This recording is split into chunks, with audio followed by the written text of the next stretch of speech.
ধন্য তুমি রাধা, আর ধন্য এই সংসারের প্রত্যেক নারী যারা নিঃস্বার্থভাবে ভালোবাসেন। এক মায়ের রূপে, এক স্ত্রী রূপে, এক বোন, এক পুত্রী রূপে ধন্য আপনারা সকলে।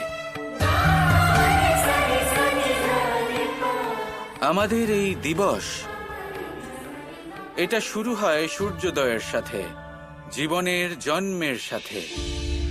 কিন্তু শুধুমাত্র সূর্য পর্যাপ্ত নয়, সূর্য উদিত হন উষার সাথে, থাকেন কিরণের সাথে, আর অস্ত হয়ে যান সন্ধ্যার সাথে। এই সংসারে যেই পুরুষ থাকুক না কেন, তারা জন্ম নেন মায়ের গর্ভ থেকে। তার জীবন অতিবাহিত হয় নিজের বোনের সাথে, আর অবশেষে তিনি পাশে পান একজন স্ত্রীকে, একজন পুত্রীকে।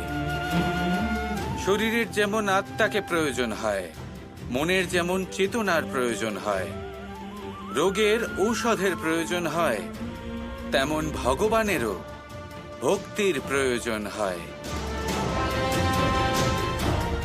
এই সংসারের প্রত্যেক পুরুষ নারীকে ছাড়া অপূর্ণই থাকবেন।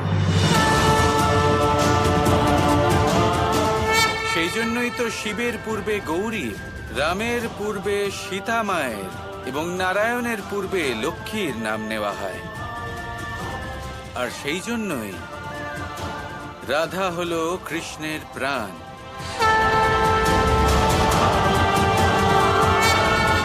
শুধু একটাই কথা বলতে চাইব, যেমন হৃদয়ের কোনো অস্তিত্ব নেই নিঃশ্বাস ছাড়া, ঠিক তেমনি কোনো পুরুষ জীবনে এগোতে পারবেন না কোনো নারীর ভরসা বিশ্বাস ছাড়া।